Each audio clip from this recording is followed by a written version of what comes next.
நீங்கள் பார்த்து கொண்டிருப்பது உங்கள் ஜாஷ்வா டிவி. சகல ஜனங்களுக்கும் நற்செய்தி.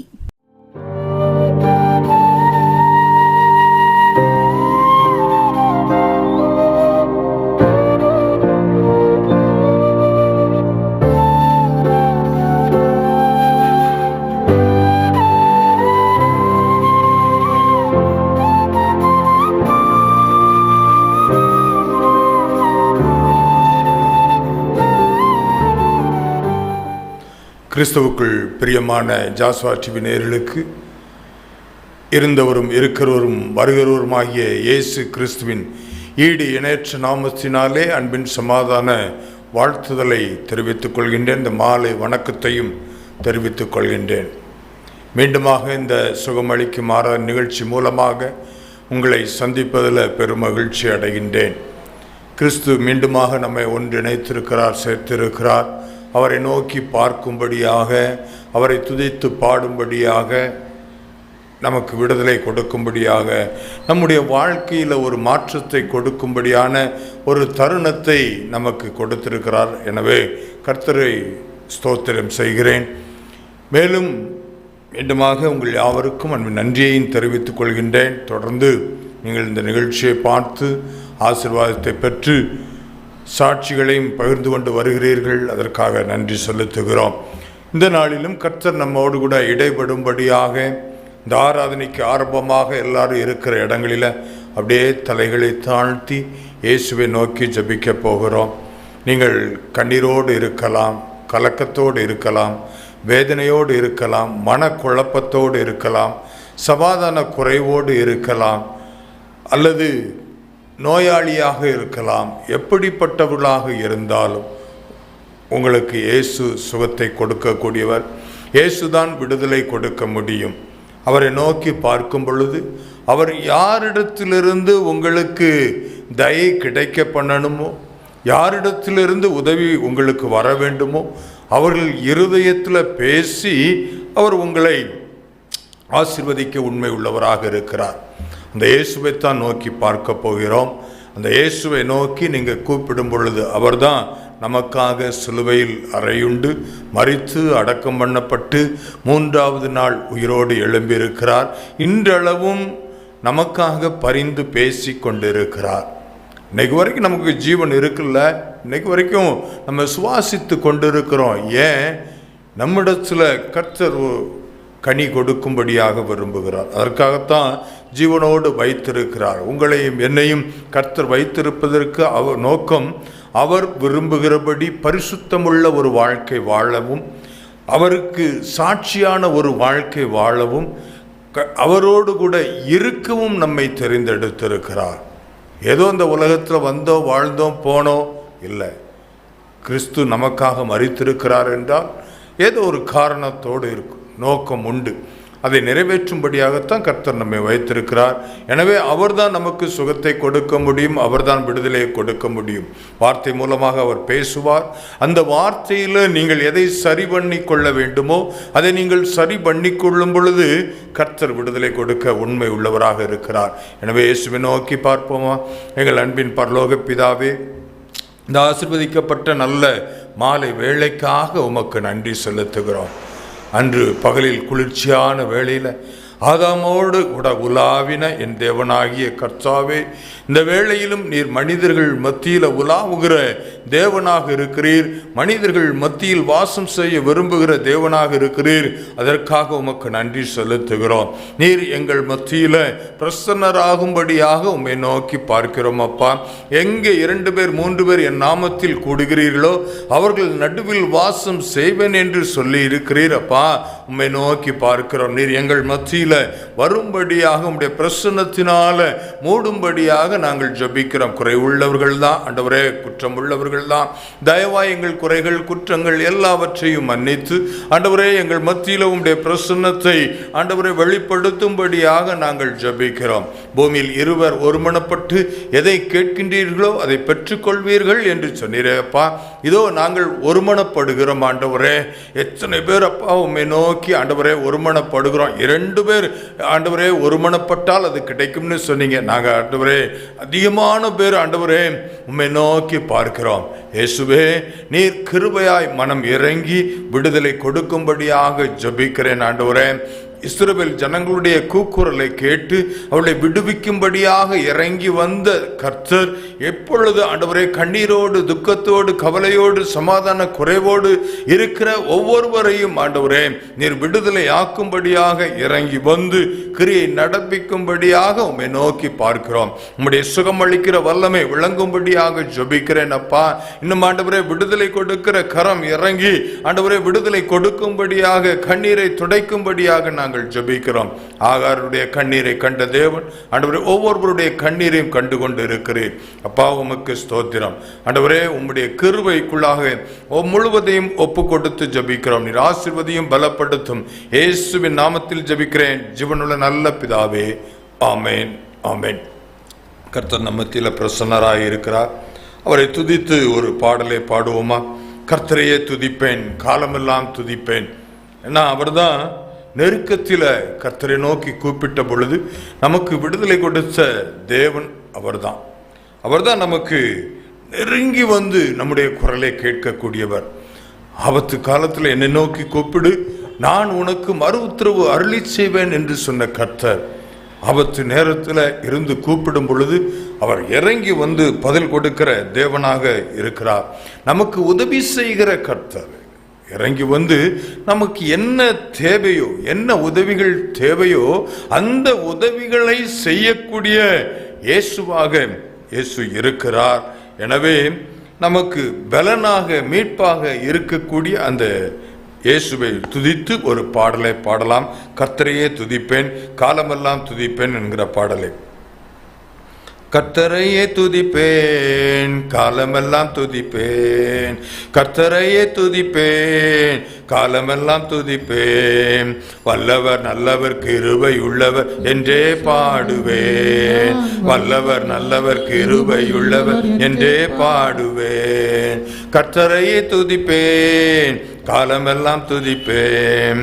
நெருக்கத்திலே கர்த்தரை நோக்கி கதறி கூப்பிட்டேன். நெருக்கத்திலே கர்த்தரை நோக்கி கதறி கூப்பிட்டேன். நெருங்கி வந்து குரலை கேட்டு விடுதலை கொடுத்தார். நெருங்கி வந்து குரலை கேட்டு விடுதலை கொடுத்தார். கர்த்தரையே துதிப்பேன், காலமெல்லாம் துதிப்பேன். கர்த்தரையே துதிப்பேன், காலமெல்லாம் துதிப்பேன். எனக்கு உதவும் கர்த்தர் எனது நடுவில் இருக்கிறார். எனக்கு உதவும் கர்த்தர் எனது நடுவில் இருக்கிறார். எதிரியான அழகையை நான் எதிர்த்து வென்றிடுவேன். எதிரியான அழகையை நான் எதிர்த்து வென்றிடுவேன். கர்த்தரையே துதிப்பேன், காலமெல்லாம் துதிப்பேன். கர்த்தரையே துதிப்பேன், காலமெல்லாம் துதிப்பேன். எனது பலனும் எனது மீட்பும் கீதமுமானார். எனது பலனும் எனது மீட்பும் கீதமுமானார். நம்பியிருக்கும் கேடகமும் கோட்டையுமானார். நான் நம்பியிருக்கும் கேடகமும் கோட்டையுமானார். கர்த்தரையே துதிப்பேன், காலமெல்லாம் துதிப்பேன். கர்த்தரையே துதிப்பேன், காலமெல்லாம் துதிப்பேன். கர்த்தர் எனது பக்கம் இருக்க எதற்கும் பயமில்லை. கர்த்தர் எனது பக்கம் இருக்க எதற்கும் பயமில்லை. கடுகளவு பாவம் என்னை அணுக முடியாது. கடுகளவு பாவம் என்னை அணுக முடியாது. கர்த்தரையே துதிப்பேன், காலமெல்லாம் துதிப்பேன். கர்த்தரையே துதிப்பேன், காலமெல்லாம் துதிப்பேன். வல்லமை மிக்கவர் செயல்கள் பல எனக்கு செய்தாரே. வல்லமை மிக்கவர் செயல்கள் பல எனக்கு செய்தாரே. உயிரோடு இருந்து உலகத்திற்கு எடுத்து சொல்லுவேன். உயிரோடு இருந்து உலகத்திற்கு எடுத்து சொல்லுவேன். கர்த்தரையே துதிப்பேன், காலமெல்லாம் துதிப்பேன். கர்த்தரையே துதிப்பேன், காலமெல்லாம் துதிப்பேன். வல்லவர் நல்லவர் கிருபையுள்ளவர் என்றே பாடுவேன். வல்லவர் நல்லவர் கிருபையுள்ளவர் என்றே பாடுவேன். கர்த்தரையே துதிப்பேன், காலமெல்லாம் துதிப்பேன். கர்த்தரையே துதிப்பேன், காலமெல்லாம் துதிப்பேன். அல்லேலூயா. அவர் நமது பக்கத்தில் இருக்கிறார். நமக்கு உதவக்கூடிய, நமக்கு விடுதலை செய்யக்கூடிய கர்த்தர் நம் அருகில் இருக்கிறபடியினால் நாம் ஒரு நாளும் கலக்கம் அடைய வேண்டாம், ஒரு நாளும் பயம் அடைய வேண்டாம். ஒன்றும் நம்மை சேதப்படுத்த முடியாது. இந்த உலகத்தில் நீங்கள் எந்த கலக்கத்தோடு இருந்து கொண்டு இருக்கிறீர்களோ, பயத்தோடு இருந்து கொண்டு இருக்கிறீர்களோ, அதை குறித்ததான கலக்கம் உங்களுக்கு தேவையில்லை, அதை குறித்த பயமும் உங்களுக்கு தேவையில்லை. ஏன்? உங்களுக்கு உதவக்கூடிய அந்த இயேசு நம்ம அருகில் இருந்து கொண்டு இருக்கிறார், வலது வருஷத்தில் இருந்து கொண்டு இருக்கிறார். எனவே பயப்பட தேவையில்லை. மீண்டுமாக ஆண்டவராக இயேசுவின் நாமத்தினாலே உங்களுக்கு அன்பின் சமாதான வாழ்த்துதலை தெரிவித்துக் கொள்கின்றேன். நம்முடைய பிதாவாகிய தேவனாலும் கர்த்தராகிய இயேசு கிறிஸ்துவினாலும் கிருபையும் இரக்கமும் சமாதானமும் உண்டாவதாக. நாளிலும் கர்த்தருடைய வார்த்தையை தியானிக்கப் போகிறோம். அவர் வார்த்தை அனுப்பி குணமாக்குகிற தேவனாக இருக்கின்றார். ஒருவேளை சரீரத்தில் நமக்கு பிரச்சனை அப்படின்னு சொன்னால் அதை இயேசுவினிடத்தில் கேட்கும் பொழுது இயேசு சுகப்படுத்துவார். ஒருவேளை நமக்கு பிரச்சனை, நம்முடைய நடைமுறையில் வாழ்க்கையில் பிரச்சனை அப்படின்னு சொன்னால் அதை கொஞ்சம் சரி செய்து கொள்ளும் பொழுது நம்முடைய வாழ்க்கையில் நாம் அற்புதத்தை காண முடியும். இந்த நாளிலும் நம்ம தியானிக்கக்கூடிய ஒரு பகுதி என்ன அப்படின்னா, சங்கீதங்களின் புஸ்தகம் 109வது சங்கீதத்தில் ஒரு வாக்கியம் இருக்கிறது. அந்த உலகம் கடைசி காலத்தில் யாரும் அவர்கள் செய்கிற தப்பிதங்களை யாரும் மனதில் கொள்வதே கிடையாது. நான் என்னுடைய வாழ்க்கையில் என்ன தவறை செய்து கொண்டு இருக்கிறேன், அதை குறித்து நான் எதையும் பேசுவது கிடையாது. ஆனால் மற்றவர்களை குறித்து நியாயம் தீர்ப்பதற்கு, மற்றவர்களை குற்றவாளிகள் என்று சொல்லுவதற்கு மிகவும் வேகமாக நம்ம செயல்பட்டு விடுகிறோம். இதுதான் உலகம் முழுவதுமாக நீங்கள் எல்லா இடத்துலையும் யோசித்து பாருங்க. பெற்றோர் பிள்ளைகளாக இருக்கலாம், சாதாரணமாக அது பெரிய குற்றவாளி அப்படின்னு சொல்லி இல்லை, எதை என்னாலும் ஒரு சின்ன விஷயம் பண்ணாலும் உடனே நம்ம நீ இப்படி தப்பு பண்ணினாலும் தான் இந்த பிரச்சனை வந்துருச்சு, நீ உன்னோட தவறினால வாழ்க்கை இழந்து போய் நிற்கிறாய் அப்படின்னு தான் சொல்லுவோமோ ஒழிய நம்ம அவர்களுக்காக என்ன தவறை செய்திருக்கிறோம் நம்ம யோசிப்பதே கிடையாது. இது நமக்குள்ளாக இருக்கக்கூடியதில்ல, ஆதாம் காலத்திலே ஆதி மனிதனிடத்திலே இருந்து வந்த காரியம்.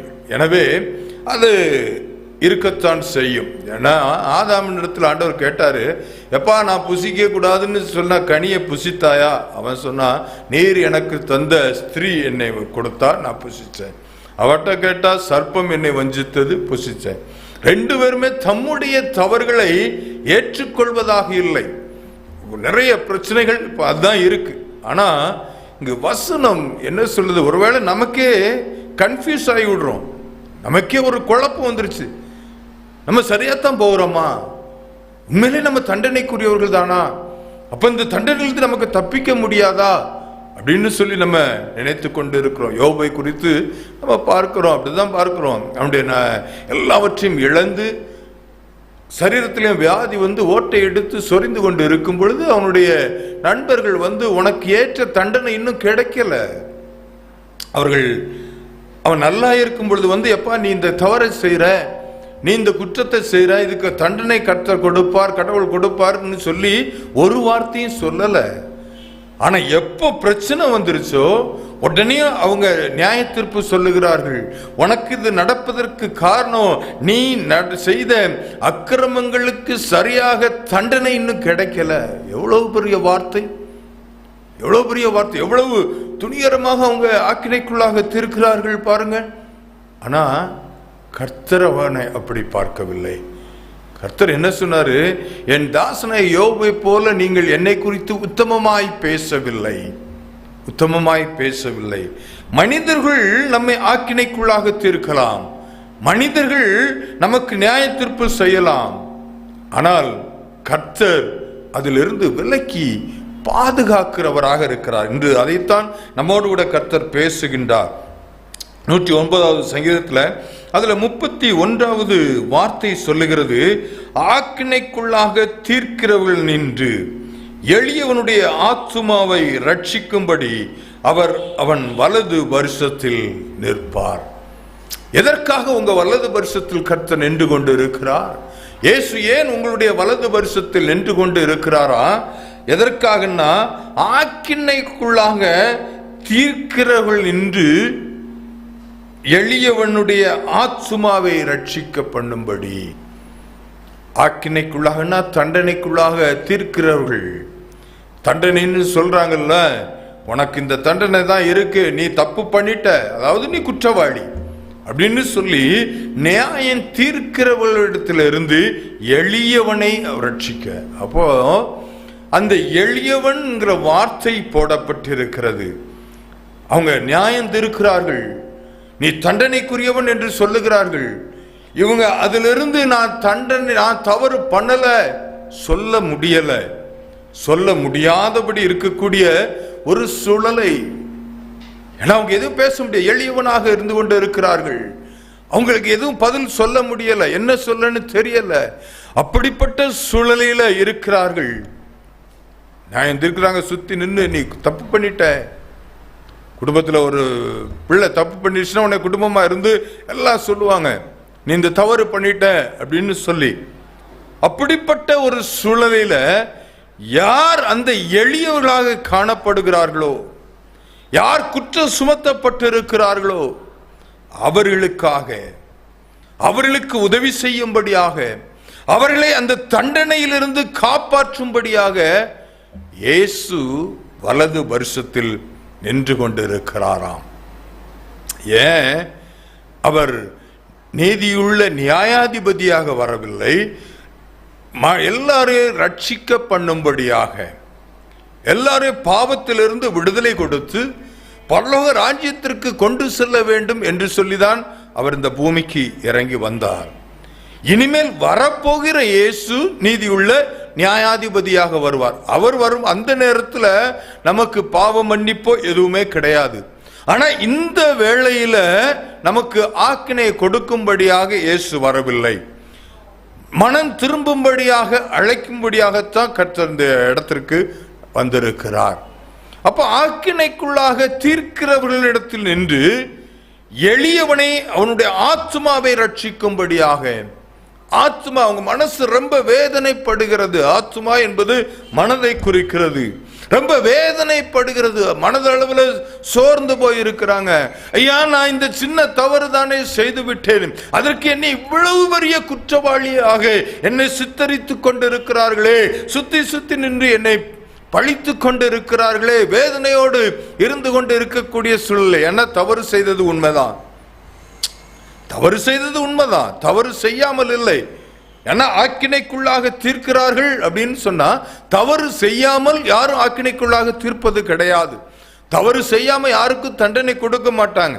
ஆனா அதை இன்று ரட்சிக்கும்படியாக, அதிலிருந்து மீட்டெடுக்கும்படியாகத்தான் இயேசு இந்த உலகத்தில் வந்தார்.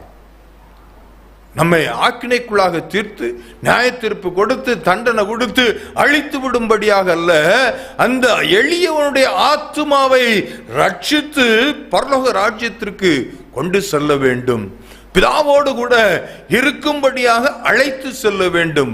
அதற்காகத்தான் இயேசு இந்த உலகத்தில் வந்தார். அதுதான் சொல்லப்பட்டிருக்கிறது, அவர் வலது வருஷத்தில் நிற்பார். வலது வருஷத்தில் நிற்பார். யார் நிற்பார்? இயேசு நிற்பார். என் பிள்ளைக்காக, இந்த மகனுக்காக, இந்த மகளுக்காக நான் என்னுடைய ரத்தத்தை சிந்தி இருக்கிறேன், நான் விலைக்கிரயம் செலுத்தி இருக்கிறேன், நான் இவருடைய தண்டனையை நான் அனுபவித்திருக்கிறேன். எனவே இந்த பிள்ளைகள் இந்த தண்டனை அனுபவிக்க கூடாது, இந்த தண்டனை நான் ஏற்றிருக்கிறேன். எனவே இந்த பிள்ளைகளை இதிலிருந்து காப்பாற்றுவதற்காகத்தான் நான் இந்த உலகத்தில் வந்தேனே, இந்த உலகத்தில் வந்து நான் என் ரத்தத்தை சிந்தி இருக்கிறேனே, பின் எப்படி இவர்கள் தண்டனைக்குள்ளாக மாற முடியும்? அதற்குத்தான் இயேசு வந்திருக்கிறார், வலது வருஷத்தில் நின்று கொண்டிருக்கிறார். அப்படி என்ன ஆக்கினைக்குள்ளாக தீர்த்து கொண்டிருக்கிறார்கள் அப்படின்னு சொல்லி நம்ம பார்க்கும் பொழுது, லூக்கா எழுதின சுவிசேஷம் நீதிமொழிகள் 28:20 சொல்லுகிறது. நீதிமொழிகள் 28வது அதிகாரம் அதுல 20வது வசனம் சொல்லுகிறது, உண்மையுள்ள மனுஷன் பரிபூர்ண ஆசீர்வாதங்களை பெறுவான். யார் உண்மை உள்ளவர்களாக இருக்கிறார்களோ அவர்களுக்கு பரிபூர்ண ஆசீர்வாதம் உண்டு. ஆனா அடுத்து வசனம் சொல்கிறது, ஐஸ்வர்யவானாகிறதற்கு தீவிரிக்கிறவனோ ஆக்கினைக்கு தப்பான்.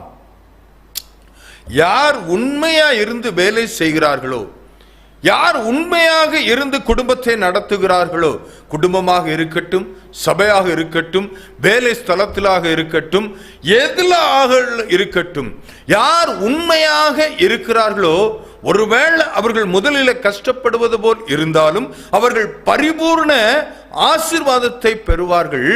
அந்த வேலையிலிருந்து ஐஸ்வர்யவானாக வேண்டும் என்று சொல்லி யார் ஆசைப்படுகிறார்களோ, யார் துரிதமாக நான் சம்பளம் வாங்குவதற்கு முன்பாக நான் என்னுடைய செல்வத்தை அதிகரித்து கொள்ள வேண்டும், நல்ல வீட்டை வாங்க வேண்டும், நல்ல கார் வாங்கணும், நல்ல பங்களா வாங்கணும், நிறைய இடங்களை வாங்கணும், நகைகளை வாங்கணும் அப்படின்னு சொல்லி யார் அதற்கு தீவிரித்து போகிறார்களோ, இந்த வேலையை செய்து கொண்டு இருக்கிறோமோ அதற்கேற்ற சம்பளம் கிடைச்சதுன்னா அது எனக்கு உரிய உண்மையான ஆசீர்வாதம், பரிபூர்ணமான ஆசீர்வாதம், அதுல எந்த வேதனையும் இருக்காது.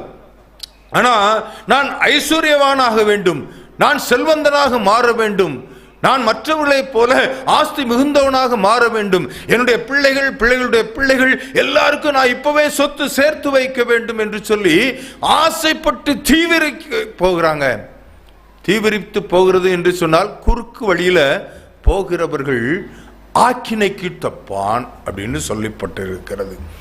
வேதத்துல நம்ம பார்த்தா லூக்கா எழுதின சுவிசேஷத்துல 19வது அதிகாரம், லூக்கா எழுதின சுவிசேஷம் 19வது அதிகாரம் அதுல 7வது வசனத்துல சகேயுவை இயேசு அழைக்கிறார்.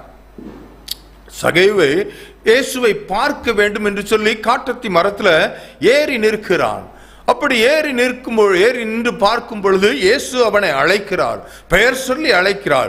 சகேவே, நீ சீக்கிரம் இறங்கி வா, நான் உன் வீட்டில் போஜனம் செய்ய வேண்டும். அவன் சந்தோஷமாக இயேசு என் வீட்டுக்கு வருகிறார், நான் யாரை பார்க்க வேண்டும் என்று சொல்லி நினைத்தேனோ அவருடைய முகத்தையாவது நான் பார்க்கணும், என்னால பார்க்க முடியல, நான் குள்ளனா இருக்கிறேன், அதனால எப்படியாவது நான் பார்க்க வேண்டும் என்று சொல்லி காட்டத்தி மரத்தில் ஏறி அவருடைய முகத்தை மட்டும் பார்க்கணும்னு நினைச்ச அவனை பார்த்து இயேசு சொல்றாரு, சீக்கிரம் இறங்கி வா, அவன் வீட்டில் போஜனம் பண்ணணும். அவனுக்கு ரொம்ப சந்தோஷம், ஏன் இயேசு என் வீட்டுக்கு வருகிறார், நான் பெரிய அவன் ஒருவேளை நினைச்சிருக்கலாம், நான் பெரிய அதிகாரியாக இருக்கிறேன், நான் வரி வசூல் செய்கிறவர்களுக்கு அதிகாரியாக இருந்து கொண்டு இருக்கிறேன், எனவே இயேசு என்னை குறித்து அறிந்திருக்கலாம், இவன் வீட்டுக்கு போனா நல்லா சாப்பிடலாம், நல்ல ஆகாரம் கிடைக்கும், நல்லா என்னை கவனித்துக் கொள்வான் என்று சொல்லி ஒருவேளை அவனுக்கு ஒரு நினைப்பு இருந்திருக்கலாம்.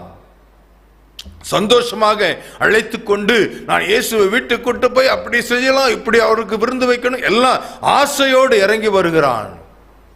இறங்கி வருகிற சமயத்துல அங்கு என்ன நடக்கிறது? 7வது வசனத்துல, அதை பார்த்து யாவரும், ஐயா, இவர் பாவியான மனுஷனிடத்தில் தங்கும்படி போனார் என்று முறுமுறுத்தார்கள். அவன் பாவி என்று முத்திரை குத்தி விட்டார்கள். அவனுக்கு தண்டனை என்ன? அவன் பாவியான மனுஷன்.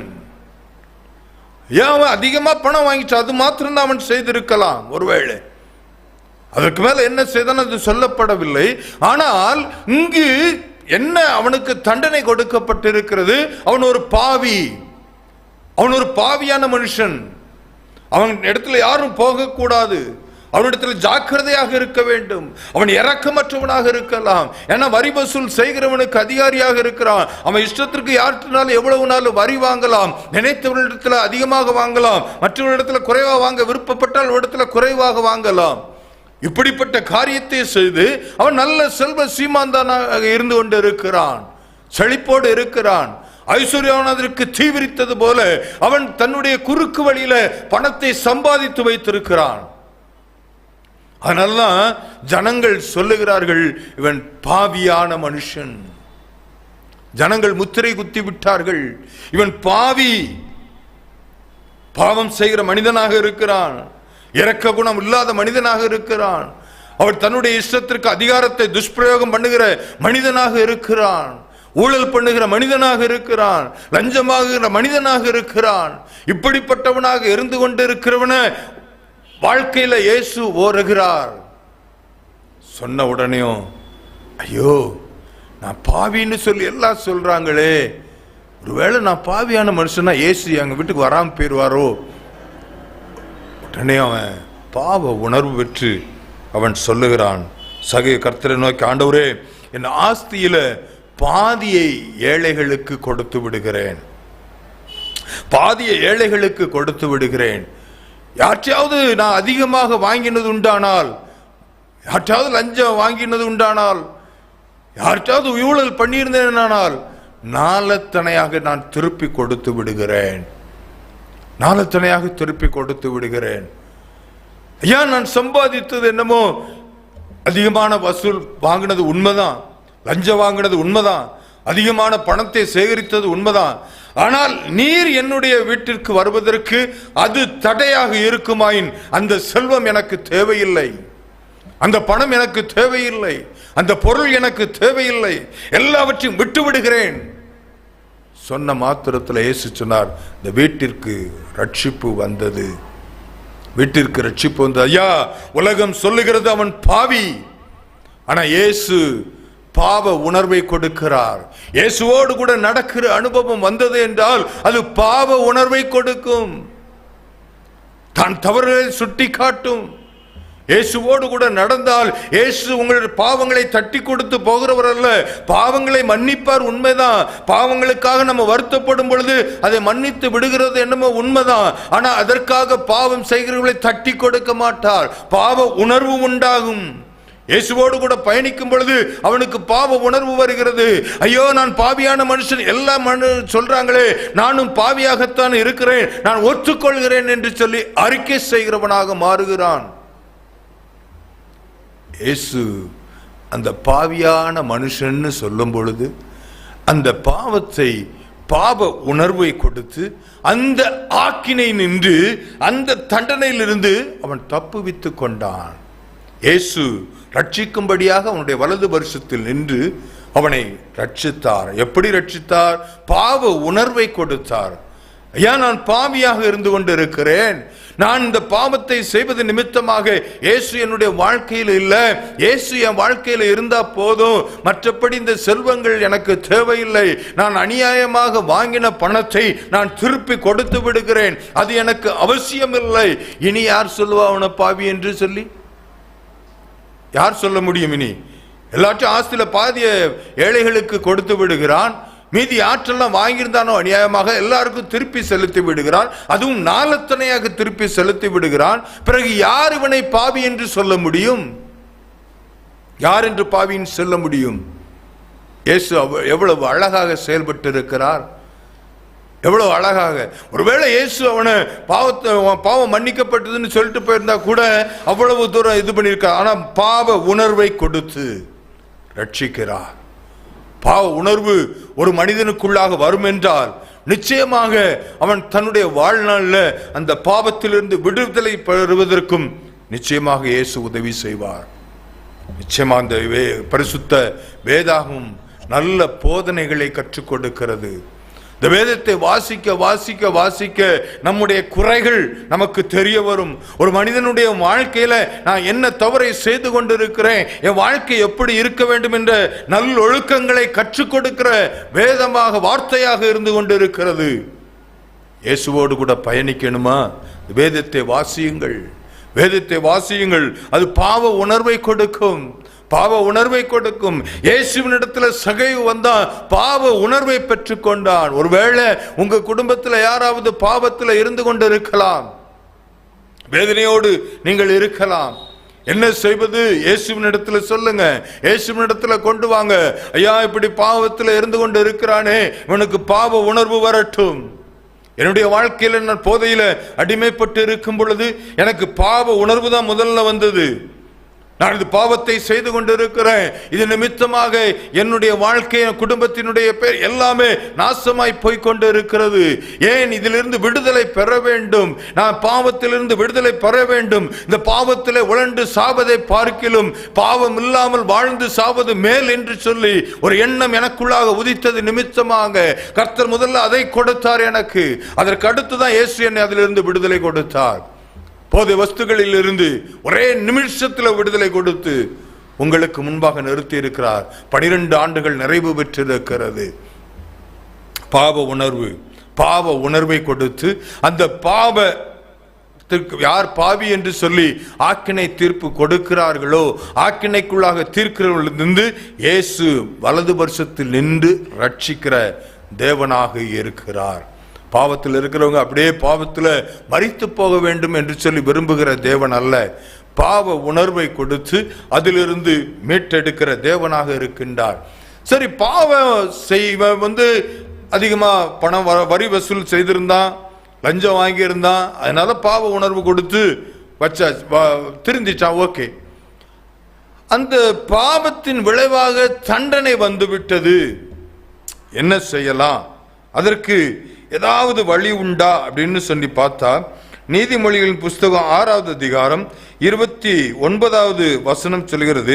நீதிமொழிகள் 6:29 பிறனுடைய மனைவியினிடத்தில் பிரவேசிப்பவனும் அப்படியே அவளை தொடுகிற எவனும் ஆக்கினைக்கு தப்பான். அதாவது விபச்சாரம் செய்கிற ஸ்திரீ, விபச்சாரம் செய்கிற மனுஷன் யாராக இருந்தாலும் சரி, அவர்கள் ஆக்கினைக்குள்ளா தப்பான் என்று சொல்லி வேதம் சொல்லுகிறது. அவங்க எந்த தவறிலிருந்து அந்த தண்டனையிலிருந்து மீற முடியாது, அதுதான் வேதம் சொல்லுகிறது. விபச்சாரம் செய்கிற எவனும் கல்லெறிந்து கொல்லப்பட கடவன். இதுதான் வேதம் நமக்கு நியாயப்பிரமாணத்தில் கர்த்தர் கொடுத்திருக்கிற கட்டளை. அப்ப இந்த கட்டளையில் இருக்கிறவங்க மீறியாச்சு, என்ன செய்வது? நியாயப்பிரமாணத்தின்படி விபச்சார பாவம் செய்தவர்கள் கல்லெறிந்து கொல்லப்பட வேண்டும். அதுதான் நியாயப்பிரமாணத்தில் சொல்லப்பட்டிருக்கிறது. அப்படிப்பட்ட காரியம் தான் வேதத்தில் நடந்தது. பரிசுத்த யோவானுக்கு எழுதின சுவிசேஷம் 8வது அதிகாரத்தில் அதுல 5வது வசனத்தை உங்களுக்காக வாசிக்கின்றேன்.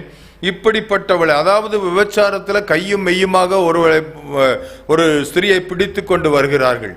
ஸ்திரியை பிடித்து கொண்டு வந்து அங்கு இயேசுவினிடத்தில் சொல்லுகிறார்கள், இப்படிப்பட்டவர்களை கல்லெறிந்து கொல்ல வேண்டும் என்று மோசே நியாயப்பிரமாணத்தில் நமக்கு கட்டளையிட்டு இருக்கிறாரே, நீர் என்ன சொல்லுகிறீர்? ஐயா, நியாயப்பிரமாணத்தில் கட்டளை கொடுக்கப்பட்டு இருக்கிறது, விபச்சாரம் செய்கிற எவனும் கல்லெறிந்து கொல்லப்பட கடவன், இருவருமாக கல்லெறிந்து கொல்லப்பட வேண்டும். அப்படிப்பட்ட ஒரு கட்டளை கொடுக்கப்பட்டு இருக்கிறது. இவன் விபச்சாரத்தில் கையும் மெய்யுமாக பிடிக்கப்பட்டு இருக்கிறாள். இவளுக்கு என்ன செய்ய வேண்டும்? தண்டனை தான் உண்டு, நியாயப்பிரமாணத்தை மாற்ற முடியாது. அப்ப என்ன செய்வது? இயேசுவினிடத்தில் வந்து ரொம்ப வலுக்கட்டாயமாக அவர்கள் சொல்லிக் கொண்டு இருக்கிறார்கள், எப்படியாவது இயேசுவை மாட்டி விட்டுறணும், அதனால இவளுடைய மரணம் நேர்ந்தாலும் பரவாயில்லை, இவா செத்து போனா கூட பரவாயில்லை, ஆனா இயேசுவை எப்படியாவது குற்றம் கண்டுபிடிக்க வேண்டும் என்கிற நோக்கத்தோடு இயேசுவினிடத்துல வந்து நீர் என்ன சொல்லுகிறீர் அப்படின்னு சொல்லி கேட்கிறாங்க. ஒரு முறை மாத்திரமல்ல, பல முறை கேட்கிறார்கள். ஏன்னா அவங்களுக்கு நல்லா தெரியும், இது கர்த்தர் கொடுத்த கட்டளை, வானத்தையும் பூமியும் உண்டாக்கின சர்வ வல்லவர் கொடுத்த கட்டளை. விபச்சாரம் செய்கிறவன் கொல்லப்பட வேண்டும், அதுவும் கல் எறிந்து கொல்லப்பட வேண்டும். அப்படின்னா மற்றவர்களுக்கு தெரியும் இது பெரிய பாவம், இந்த பாவத்தை தப்பி தவறி கூட நான் செய்துவிடக் கூடாது அப்படிங்கிறதுக்காக அப்படிப்பட்ட ஒரு தண்டனையை கர்த்தர் கொடுத்திருந்தார். விபச்சாரம் செய்ய யாருனாலும் சரி கல்லெறிந்து கொல்லப்பட வேண்டும் அப்படின்னு சொல்லி. ஆனா இங்கு வந்து கேட்கும் பொழுது இயேசு சொல்லுகிறார், இயேசு என்ன சொல்றாரு? உங்களில் கல்லெறியணும், உண்மைதான், நியாயப்பிரமாணத்தின்படி சரி, நீங்க பிடிச்சிட்டு கொண்டு வந்திருக்கிறீங்க, கையும் மெய்யுமாக எதுவுமே விசாரிக்க தேவையில்லை. ஆனா கல் எறியக்கூடியது யார்? அது உண்மை, கல் எறியக்கூடியது யார்? உங்களில் பாவம் இல்லாதவன் முதலில் இவள் மேல் கல்லெறிய கடவன். யார் பாவம் செய்யலையோ உங்க மனசாட்சியை தொட்டு நீங்களே கேளுங்கள். இயேசு யார்கிட்டையும் எதுவுமே சொல்லல, நீங்கெல்லாம் பாவம் செஞ்சு எதுவுமே சொல்லல. உங்களில் பாவம் இல்லாதவன் முதலில் கல்லெறிய கடவன். யார்கிட்ட பாவம் இருக்கு, பாவம் யார்கிட்ட இல்லையோ தைரியமாக நீ கல்லெறிந்து இவளை கொல்லலாம், எந்த தவறும் இல்லை. இயேசு குனிஞ்சிட்டு நிமிர்ந்து பார்க்கிற ஒருத்தரையும் காணும், ஒரு ஆள் இல்லை. சிறியவர் முதல் பெரியவர் வரை அத்தனை பேரும் வந்து நின்று கொண்டு இருந்தவர்கள் ஒருவரை கூட காணவில்லை. இயேசு இடத்தில் கேட்கிறார், யாரும் உன்னை ஆக்கினைக்குள்ளாக தீர்க்கவில்லையா? அம்மா எல்லாம் சுத்தி நின்று எல்லாம் சொன்னாங்களே, சின்ன பிள்ளைங்க முதல் பெரிய ஆள் வரைக்கும் சொன்னாங்களே, இந்த நியாய தீர்ப்பு கொடுக்க வேண்டும், இவளை ஆக்கினைக்குள்ளாக தீர்க்கும்படியாக நாங்கள் வந்திருக்கிறோம், இவ கல்லெறிந்து கொல்லப்பட வேண்டும் என்று சொன்னார்களே, அவர்கள் எல்லாம் எங்கே? ஒருவர் கூட இல்லை, ஒருவர் கூட இல்லை. இயேசு சொன்னார், நானும் உன்னை ஆக்கினைக்குள்ளாக தீர்ப்பதில்லை, நீ போ, இனி பாவம் செய்யாதே. நான் உனக்கு தண்டனை கொடுக்கும்படியா அங்க வரல, தண்டனை கொடுக்கும்படியாக வரல, இனி பாவம் செய்யாதே, உன்னை மனம் திரும்புவதற்கு ஒரு நேரத்தை கொடுக்கிறேன், நீ அந்த பாவத்திலிருந்து வெளிவருவதற்கு ஒரு தவணையை உனக்கு கொடுக்கிறேன். இதுவரை நீ எந்த சூழ்நிலையில செய்தாய் என்ன எதுவும் தெரியாது, அதை குறித்து நான் எதையும் கேட்கவில்லை. இயேசு இதை கேட்கல, நீ ஏமா விபச்சார பாவத்துக்கு வந்த, ஏன் எத்தனை பேர் நீ வம்பாக்கிட்ட, என்ன எந்த அட்வைஸும் கொடுக்கல, எந்த அட்வைஸும் கொடுக்கல. அவர் அந்த பாவத்தை சமுத்திரத்தின் ஆழத்துல போட்டுட்டேங்கிறாரு, முதுகுக்கு பின்னால எரிஞ்சிட்டேங்கிறாரு. எதுவுமே இல்லை, அவற்றை வந்து நின்னாச்சுன்னா போதும், பாவ உணர்வு கொடுப்பார். பாவ உணர்வு கொடுக்கிறது மாத்திரமல்ல, அந்த பாவத்தின் விளைவாக தண்டனை கிடைத்திருந்தாலும் அந்த தண்டனையில் இருந்தும் இயேசு விடுதலை கொடுப்பார், அந்த தண்டனையில் இருந்தும் இயேசு விடுதலை கொடுப்பார், அதிலிருந்தும் ரட்சிப்பார். ஒருவேளை முதல்ல பாவம் செய்ய ஆரம்பத்திலே வந்தா தான் ரட்சிப்பு உண்டு, இல்லைன்னா இல்லை இல்லை. எப்படிப்பட்ட சூழ்நிலையிலும் இயேசுவினிடத்தில் வரும் பொழுது அவர் அந்த சூழலில் ரட்சிக்க உண்மை உள்ளவராக இருக்கிறார். நீ போ, இனி பாவம் செய்யாதே அப்படின்னு சொல்லுகிறார். எனக்கு அந்த பாவத்தின் இருந்தது நிமித்தமாக, போதை வஸ்துகளுக்கு அடிமையா இருந்தது நிமித்தமாக என்னுடைய உடல் உறுப்புகள் எல்லாம் கெட்டு போய்விட்டது. கெட்டு போய்விட்ட சூழ்நிலையிலே மருத்துவர்கள் 6 மாதத்தில் மரித்து போய்விடுவாய் என்று சொல்ல இந்த சூழ்நிலையிலும் 11 ஆண்டுகள் முடிந்து, இந்த ஜனவரி 26ஆம் தேதியோடு 11 ஆண்டுகள் முடிந்து 12வது ஆண்டை காண்பதற்கு கர்த்தர் கிருபை செய்திருக்கிறார். இதுவரைக்கும் அந்த பாதிப்புகள் எதுவுமே என்னை எந்த சேதமும் படுத்தவில்லை, எந்த சேதமும் படுத்தவில்லை. ஏன்? இயேசு அந்த பாவங்களை எல்லாம் மன்னித்து விட்டார். அதோடு கூட வந்த விளைவுகளையும் கர்த்தர் அதிலிருந்தும் ரட்சிக்க உண்மை உள்ளவராக இருக்கிறார். வெறும் பாவத்தில் மாத்திரமல்ல, பாவத்தினால் விளைந்த அந்த தண்டனையிலிருந்தும் இயேசு விடுதலை கொடுக்கிறார். நான் செய்த பாவத்திற்கு தண்டனை, என்னுடைய உடல் உறுப்புகள் கெட்டு போயின. உடல் உறுப்புகள் கெட்டு போவதற்கு காரணம் நான் தான், என்னுடைய பாவத்தின் நிமித்தமாக வந்த விளைவுகள். அதை நான் கர்த்தர் மேல குறை சொல்ல முடியாது, கர்த்தரையா உறுப்பை இப்படி ஆகிட்டார்னு சொல்ல முடியாது. நான் போதை வஸ்துகளை பயன்படுத்தியது நிமித்தமாக அது வந்த விளைவு, அது நிமித்தமாக வந்த தண்டனை. அந்த தண்டனை, அந்த நியாய தீர்ப்பில் இருந்தும் இயேசு விடுதலை கொடுத்தார், இயேசு அற்புதம் செய்தார். எனவே இயேசு பாவத்தின் மாத்திரம் தள்ளுகிறவர் அல்ல, பாவத்தினால் உண்டான தண்டனையும் அவர் தம்மேல ஏற்றுக்கொண்டார் என்று சொல்லி பார்க்கிறோம்.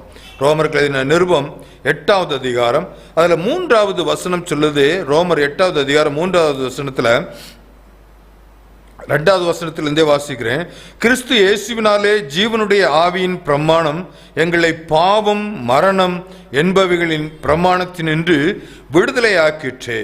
அது எப்படி எனில், மாம்சத்தினாலே பலவீனமாய் இருந்த நியாயப்பிரமாணம் செய்யக்கூடாததை தேவனே செய்யும்படிக்கு தம்முடைய குமாரனை பாவ மாம்சத்தின் சாயலாகவும் பாவத்தை போக்கும் பலியாகவும் அனுப்பி மாம்சத்திலே பாவத்தை ஆக்கினைக்குள்ளாக தீர்த்தார். நான் பாவத்தில் மரணத்தை சந்தித்து விடக்கூடாது, நான் பாவத்தில் அந்த பரலோக ராஜ்யத்தை இழந்து போய்விடக்கூடாது என்பதற்காக தன்னுடைய குமாரனை இந்த மாம்ச சாயலில், பாவத்தில் இருக்கிற இந்த பாவமான மாம்ச சாயலில் தம்முடைய குமாரனை அனுப்பி அந்த தண்டனையை அவள் மேல் வரப்பண்ணி அந்த தண்டனையில் இருந்து நம்மை நீங்களாக்கி ரட்சித்தார். அப்போ கர்த்தருடைய சமூகத்துல நீங்கள் எந்தப்பட்ட சூழ்நிலையில வந்திருந்தாலும் சரி, ஒருவேளை போதை வஸ்துக்கு அதிகமா பயன்படுத்தி சரீரத்தில் உறுப்பு கெட்டு போயிருக்கலாம், அல்லது போதை வஸ்துகள் பயன்படுத்திய நிமித்தமாக கேன்சர் கட்டிகள் உருவாகி இருக்கலாம், அல்லது பால்வினை நோய்கள் வந்திருக்கலாம். எப்படிப்பட்ட வியாதிகள் வந்திருந்தாலும், ஒருவேளை குடும்பங்கள் பிரிந்திருக்கலாம்.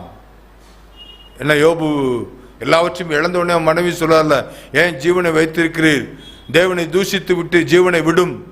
இப்படிப்பட்டவர்களும் உண்டு. அப்படிப்பட்ட சூழ்நிலையில கூட சமாதானத்தை இழந்து காணப்படலாம். பாவத்தினால வந்த தண்டனை, நல்லா இருக்கு, நல்லா அன்பா இருந்தா தானே, அன்பாக வாழ்க்கை நடத்தின யோபுவுக்கே அந்த கெதி என்றால், பாவத்திலிருந்து குடும்பத்தில் சமாதானத்தை கெடுத்து கண்ணீரையே உணவாக கொடுத்து கொண்டிருந்த அந்த சகோதரரோ சகோதரியோ வியாதிப்பட்டிருக்கையில் யார் அவர்களுக்காக இரக்கம் பாராட்டுவார்கள்? யார் அவர்களுக்காக உதவி செய்வார்கள்? எல்லாரும் கைவிடப்பட்ட சூழலில் இருக்கலாம், மருத்துவர்களும் கைவிட்டு இருக்கலாம்.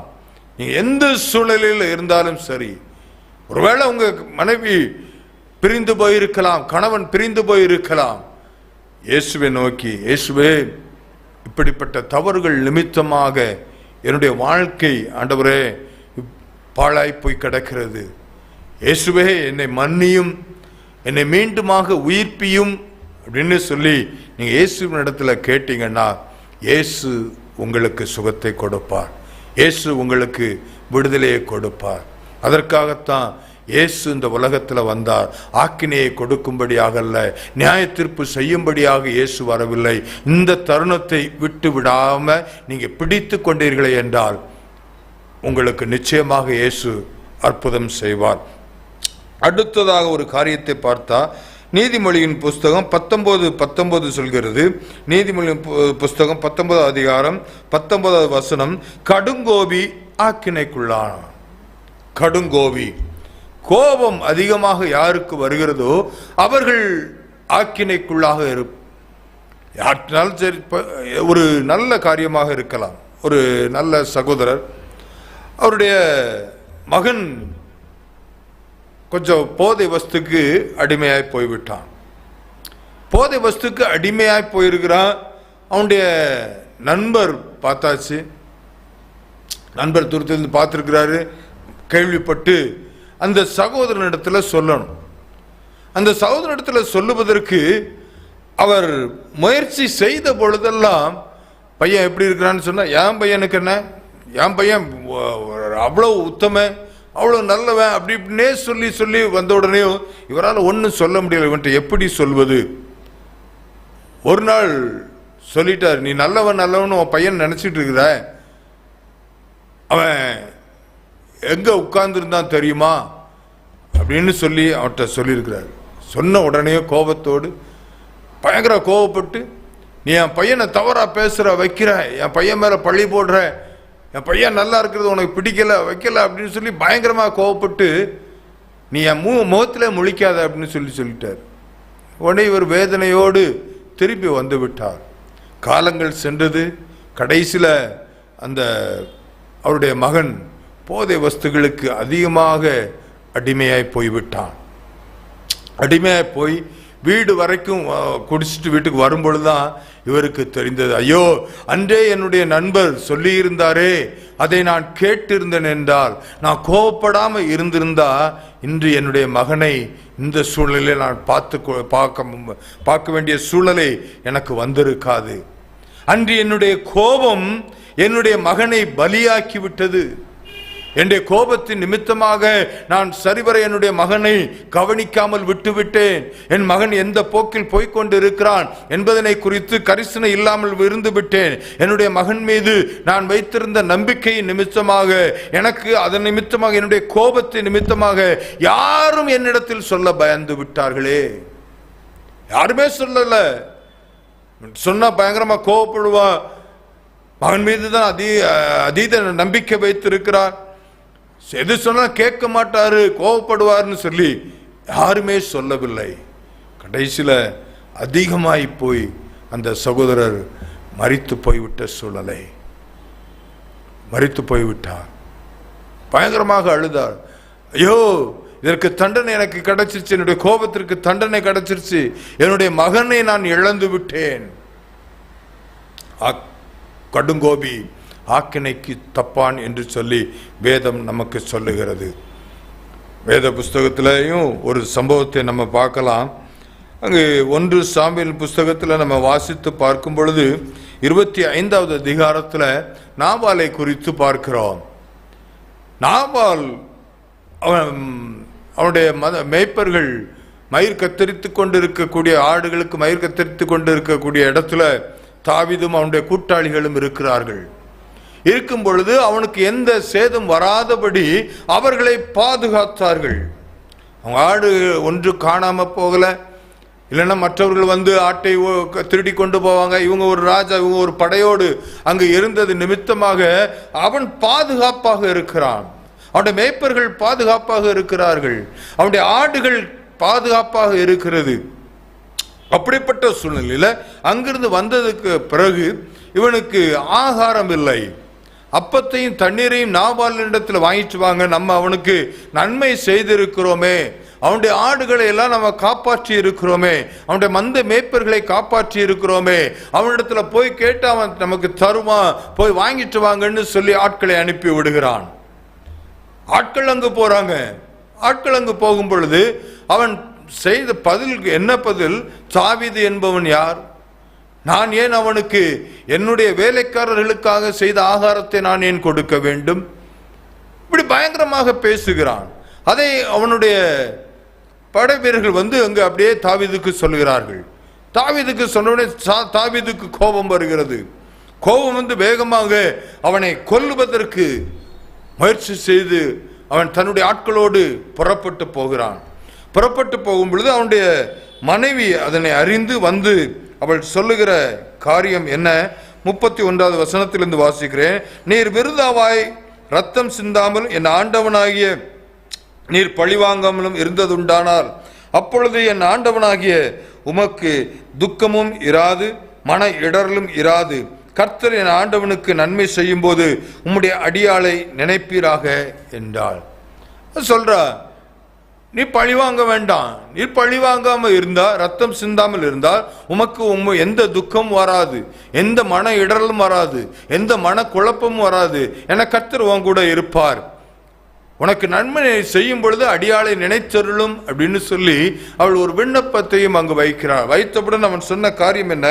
அடுத்து, அப்பொழுது தாவீது அபிகாயிலை நோக்கி, உன்னை இன்றைய தினம் என்னை சந்திக்க அனுப்பின இஸ்ரவேலின் தேவனாகிய கர்த்தருக்கு ஸ்தோத்திரம்.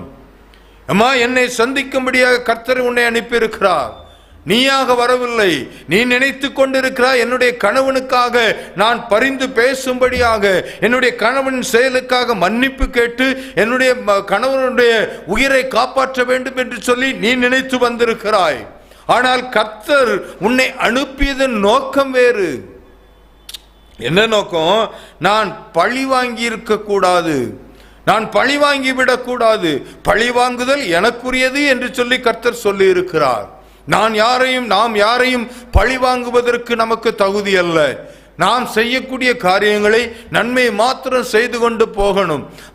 தீங்கு யார் செய்கிறார்களோ அவளுக்கு கர்த்தர் பழி தீர்ப்பார், கர்த்தர் பதில் செய்வார் என்று சொல்லி அங்கு அதைத்தான் அவன் சொல்லுகிறான். நீ சொல்லிய யோசனை ஆசீர்வதிக்கப்படுவதாக. நான் ரத்தம் சிந்த வராதபடிக்கும் என் கையிலே பழி வாங்காதபடிக்கும் நீ இன்றைய தினம் எனக்கு தடை பண்ணினபடினால் நீயும் ஆசீர்வதிக்கப்படுவாயாக. எவ்வளவு அழகாக கர்த்தர் தாவீதை காப்பாற்றுகிறார்.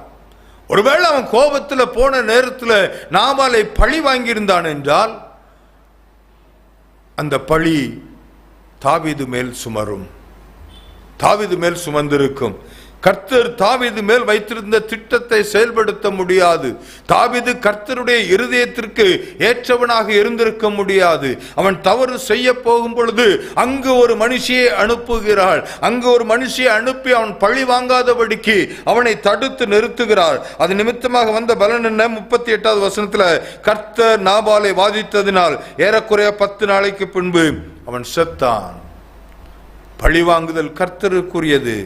தாவீது பழி வாங்கவில்லை, கர்த்தரே பழி வாங்குகிறார் என்று சொல்லி பார்க்கிறோம். எனவே தவறு செய்யாதபடிக்கு நம்மை பாதுகாக்கிறார். தவறு செய்யாதபடிக்கு முன்பாகவே பரிசுத்த ஆவியானவர் நமக்கு வந்து கொடுக்கப்பட்டிருக்கிறார். அந்த பரிசுத்த ஆவியானவரை குறித்து இயேசு சொன்ன காரியம், பரிசுத்த ஆவியானவர் உங்களிடத்தில் வரும் பொழுது பாவத்தை குறித்தும் நீதியை குறித்தும் நியாய தீர்ப்பை குறித்தும் கண்டித்து உணர்த்துவார். இது செய்யாத, இது பாவம், இது நியாய தீர்ப்புக்குரியது, நீ நியாய தீர்ப்பு நாளில் பதில் சொல்ல வேண்டியிருக்கும், எனவே நீ இந்த தவறை செய்யாதே என்று சொல்லி அதை சுட்டி காட்டுகிறவராக இருக்கிறார் என்று சொல்லி பார்க்கிறோம். அதுதான் வேதம் சொல்லுகிறது, ஆவியில் பிறந்த எவனும் பாவம் செய்யான், ஆவியில் பிறந்தவனும் பாவம் செய்யான் என்று சொல்லி வேதம் நமக்கு கற்றுக் கொடுக்கிறது. பாவம் செய்வதற்கு முன்பாகவே கர்த்தர் நமக்கு அதை தடுத்து நிறுத்துகிறார். அப்படியே பாவம் நம்ம செய்ததற்கு அப்பவும் கர்த்தர் நம்ம பாவ உணர்வை கொடுத்து நம்மை தடுத்து நிறுத்துகிறார்.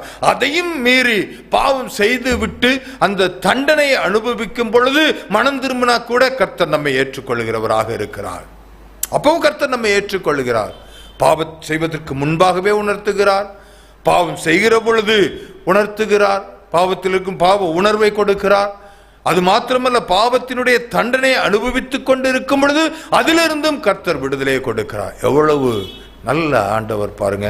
அதான் இப்போ யோவான் எழுதின சுவிசேஷத்தில், பரிசுத்த யோவான் எழுதின சுவிசேஷம் 3வது அதிகாரம் அதில் 17வது வசனத்தில் வசனம் சொல்கிறது, உலகத்தை ஆக்கினைக்குள்ளாக தீர்க்கும்படி தேவன் தம்முடைய குமாரனை உலகத்தில் அனுப்பாமல் அவராலே உலகம் ரட்சிக்கப்படுவதற்காகவே அவரை அனுப்பினார். இயேசுவை தண்டனைக்காக அனுப்பவில்லை, தண்டனை கொடுக்கும்படியாக அனுப்பவில்லை, அவர் மூலமாக ரட்சிக்கப்படும்படியாக அனுப்பியிருக்கிறார். எனவே நீங்க எப்படிப்பட்ட சூழல் இருந்தாலும், ஒருவேளை பாவம் செய்யலாம், ஏதாவது ஒரு தவறு செய்யலாம் என்று நினைத்து கொண்டு இருக்கலாம். இதை பார்த்து கொண்டிருக்கிற வாலிபர்கள் ஒருவேளை காதலிக்கலாம், அல்லது சினிமா பார்க்கலாம், போதை வஸ்துகளுக்கு இந்த உலகத்தில் எல்லாரும் இருப்பதை போல இருக்கலாம் என்று சொல்லி ஏதோ ஒரு தவறுல நீங்கள் சென்று கொண்டு இருக்கிறீர்கள்.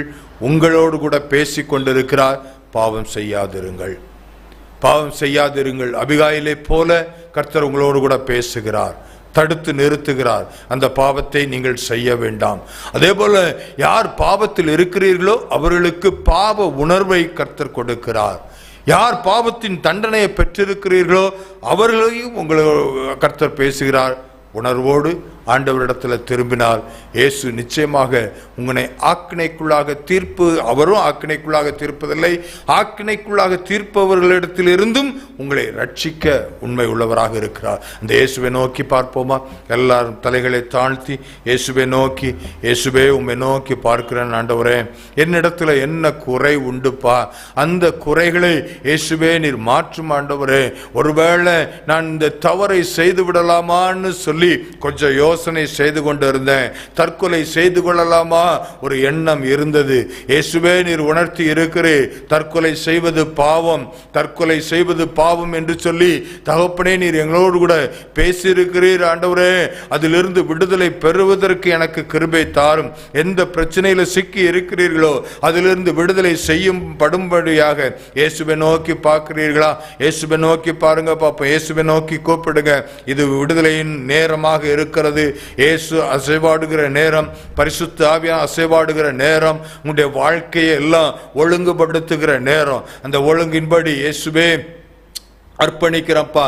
நீர் என்னுடைய வாழ்க்கையை எப்படி ஒழுங்குபடுத்துகிறீரோ அதே போல என்னுடைய வாழ்க்கை வாழ்வதற்கு இயேசுவே எனக்கு கிருபை தாரும்னு சொல்லி இயேசுவை நோக்கி இந்த பாடலை பாடும் பொழுதே, நான் உன்னை விட்டு விலகுவதுமில்லை, நான் உன்னை என்றும் கைவிடுவதுமில்லை என்று சொல்லி இந்த பாடலை பாடும் பொழுதே நீங்கள் இயேசுவை நோக்கி ஜெபிக்க ஆரம்பிக்கலாம். பயப்படாதிருங்கள், கர்த்தர் உங்களை காத்திடுவார். அதற்காகத்தான் உங்களோடு கூட இருந்து கொண்டு இருக்கிறார், உங்களுடைய வலது வருஷத்தில் நின்று கொண்டு இருக்கிறார். அந்த இயேசுவை நோக்கி நான் எல்லாம் ஜெபிங்க பார்ப்போம். நான் உன்னை விட்டு விலகுவதில்லை, நான் உன்னை என்றும் கைவிடுவதில்லை, நான் உன்னை விட்டு உங்களை விட்டு விலகுவதில்லை. இயேசு ஒரு நாள் விலக மாட்டார். இந்த உலகம் கைவிட்டு விடலாம், இந்த உலகம் உங்களை கைவிட்டு விடலாம், உங்கள் உறவுகள் கைவிட்டு விடலாம். இயேசு ஒரு நாளும் உங்களை கைவிட மாட்டார். இயேசு ஒரு நாளும் உங்களை கைவிட மாட்டார். அவர் உங்களோடு கூட தான் இருந்து கொண்டு இருக்கிறார், உங்களோடு கூட பேசி கொண்டு இருக்கிறார். அந்த இயேசுவின் இடத்துல உங்கள் அருகாமையில் நின்று கொண்டு இருக்கிறார், உங்க வலது வருஷத்தில் நின்று கொண்டு இருக்கிறார். அந்த இயேசுவின் இடத்துல கேளுங்க, இயேசுவே இயேசுவே எனக்கு உதவி செய்யுங்க ஆண்டவரே, எனக்கு உதவி செய்யுங்க, நான் அற்புதம் செய்வேன்னு சொன்னீரே ஆண்டவரே, அந்த அற்புதத்தை என்னுடைய வாழ்க்கையில செய்யுங்க ஆண்டவரே. என் வாழ்க்கையில திக்கற்று போய் நின்று கொண்டு இருக்கிறேனே, பாவத்திற்கு அடிமையா போய் இருக்கிறேனே, என் குடும்பத்துல ஆண்டவரே சமாதானம் இல்லாமல் இருந்து கொண்டு இருக்கிறது, என் குடும்பத்தில் ஆண்டவரே நான் வியாதிப்பட்டு போய் இருக்கிறேனே, இதுல இருந்து எனக்கு விடுதலை வேணும், எனக்கு சுகம் வேணும்னு சொல்லி எல்லாம் வாயை திறந்து கேட்கிறீங்களா? எல்லாம் வாயை திறந்து கேளுங்க. இயேசுவே எனக்கு உதவி செய்யும் ஆண்டவரேன்னு சொல்லி செய்திடுவேன், உன்னை அதிசயமாய் நான் நடத்திடுவேன், உன்னை அதிசயமாய் நான் நடத்திடுவேன், நான் உன்னை விட்டு விலகுவதில்லை, நான் உன்னை என்றும் கைவிடுவதில்லை. ஒரு நாளும் கைவிட மாட்டார். அந்த இயேசுவை நோக்கி, இயேசுவை நோக்கி எதை குறித்து நீங்க பயப்பட வேண்டாம். ஐயோ கடன் பிரச்சனை இவ்வளவு அதிகமாய் போச்சு, என்னுடைய நோய் இவ்வளவு முத்தி போச்சு, இதுல இருந்து விடுதலை பெற முடியுமா? எல்லாரும் முடியாதுன்னு சொல்லிட்டாங்க. இயேசுவால முடியும், இயேசுவால முடியும். நம்புங்க, விசுவாசிங்க, இயேசுவால முடியும், இயேசுவால முடியும்னு சொல்லி நீங்க நம்பி இயேசுவை நோக்கி, இயேசுவே எனக்கு இதுல இருந்து விடுதலை வேணும்னு சொல்லி ஒரு வார்த்தை இயேசுவினிடத்துல கேட்டு பாருங்க. இயேசுவே உம்முடைய பரிசுத்த இரத்தத்தால என்னை கழுவி சுத்திகரிச்சிருங்க ஆண்டவரே. இயேசுவே நான் பாவத்தில் என்னை இருக்க கூடாதுப்பா, என் பாவங்கள் என் குறைகளை மன்னித்து இயேசுவே எனக்கு சுகத்தை தாரும், எனக்கு விடுதலையை தாரும், கணவருக்கு சுகத்தை தாரும், கணவருக்கு விடுதலையை தாரும், பிள்ளைகளுக்கு விடுதலையை தாரும். நீங்க சொல்லி கேட்கும் பொழுது இயேசு அற்புதம் செய்து கொண்டு இருக்கிறார், இயேசு அற்புதம் செய்து கொண்டு இருக்கிறார், இயேசு உங்களுக்கு விடுதலையை கொடுத்து கொண்டு இருக்கிறார். அந்த இயேசு, அந்த இயேசு, இயேசுங்கிற நாமத்தை சொல்லி இயேசுவின் நாமத்தினாலே, இயேசுவின் நாமத்தினாலே நான் கேட்கிறேன்பான்னு சொல்லி அவரை நோக்கி கேட்கிறீங்களா? கேட்கும் பொழுது இயேசு விடுதலை கொடுத்து கொண்டு இருக்கிறார், இயேசு அற்புதம் செய்து கொண்டிருக்கிறார். எல்லா வியாதியிலிருந்து எல்லா வியாதி கட்டுகள் அறுக்கப்படுகிறது இயேசுவின் நாமத்தினாலே. எல்லா வியாதி கூறுகள் அறுக்கப்படுவதாக, வியாதி கட்டுகள் அறுக்கப்படுவதாக இயேசுவின் நாமத்தினாலே ஜெபிக்கிறேன். இயேசுவின் நாமத்தினாலே இப்பொழுது ஒரு விடுதலை உண்டாவதாக. இயேசுவின் நாமத்தினாலே அற்புதம் நடக்கட்டுப்பா. இயேசுவின் நாமத்தினாலே சுகம், இயேசுவின் நாமத்தினாலே சுகம், இயேசுவின் நாமத்தினாலே விடுதலை. எல்லா பாவ கட்டுகள் இயேசுவின் நாமத்தினாலே அறுக்கப்படுவதாக, பாவ கட்டுகள் அறுக்கப்படுவதாக இப்பொழுது, இப்பொழுது ஆண்டவரே. thank you jesus, thank you jesus, hallelujah, hallelujah. உம்முடைய கரம் வெளிப்படுவதாக, ரட்சிப்பின் கரம் வெளிப்படுவதாக. கண்ணீரோடு இருக்கிறார்களே, வேதனையோடு இருக்கிறார்களே, கண்ணீரை தொடங்கப்பா, கண்ணீரை தொடங்கப்பா. இயேசுவின் நாமத்தினாலே நீர் கொடுத்த அந்த அதிகாரத்தின் பேர்ல ஜெபிக்கிறேன். இப்பொழுது ஒரு விடுதலை உண்டாவதாக, இப்பொழுது ஒரு அற்புதம் நடப்பதாக. இயேசுவின் நாமத்தினாலே எல்லா கட்டிகள் ஆண்டவரே இப்பொழுது அப்பா, எல்லா கட்டிகள் மறையும்படியாக ஜெபிக்கிறேன். எல்லா கட்டிகள் மறையட்டும் இயேசுவின் நாமத்தினாலே. ஒரு விடுதலை உண்டாகட்டும். பழுது அடைந்த உறுப்புகள் ஒவ்வொன்றும் இயேசுவின் நாமத்தினாலே செயல்படுவதாக, செயல்படுவதாக. எல்லா கிட்னியில் இருக்கிற கல் இயேசுவின் நாமத்தினாலே நொறுங்கி போவதாக. யூரினல் இன்ஃபெக்ஷனால பாதிக்கப்பட்டிருக்கிற பிள்ளைகளுக்கு இயேசுவின் நாமத்தினாலே இப்பொழுதே ஒரு சுகம் உண்டாகட்டும், இப்பொழுதே ஒரு விடுதலை உண்டாகட்டும் இயேசுவின் நாமத்தினாலே. அற்புதர் இயேசு அற்புதம் செய்வீராக. உம்மை மாத்திரம் நம்பி இருக்கிற பிள்ளைகளுக்கு நீர் உதவிக்கரம் நீட்டுவீராக, உதவிக்கரம் நீட்டுவீராக. இயேசுவின் நாமத்தினாலே விடுதலை, உம்முடைய உயிர் தெழுந்த வல்லமை இப்பொழுது செயல்படுவதாக இயேசுவின் நாமத்தினாலே. இப்பொழுது ஒரு விடுதலை உண்டாகட்டும்ப்பா, விடுதலை உண்டாகட்டும் இயேசுவின் நாமத்தினாலே.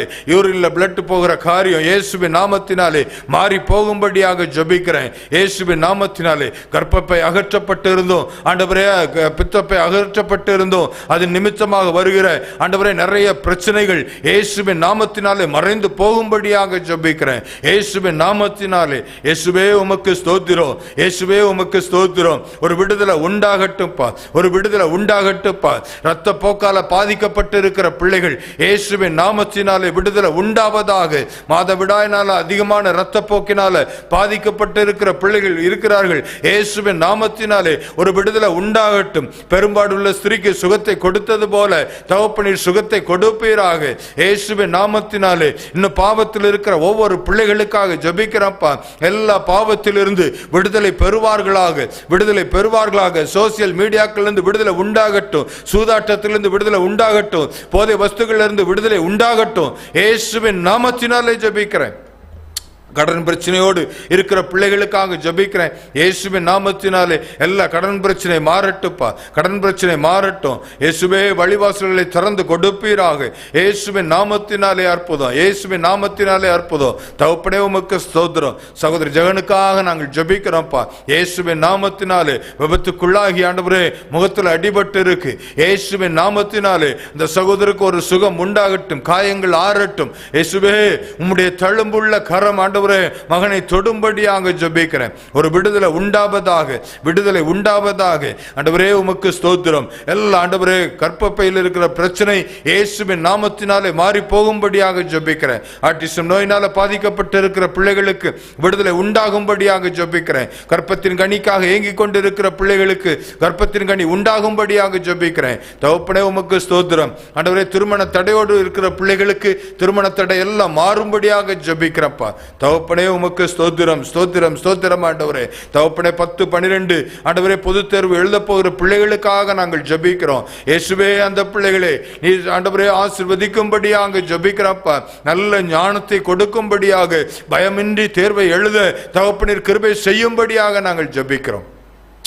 கருத்துல முற்றிலுமாக தாழ்த்தி ஒப்பு கொடுக்கிறேன். தேவன் பெரியவர், பெரிய காரியங்களை செய்யும். மீட்பர் இயேசுவின் மூலம் ஜெபிக்கிறேன் ஜீவனுள்ள நல்ல பிதாவே. ஆமேன், ஆமேன். God bless you.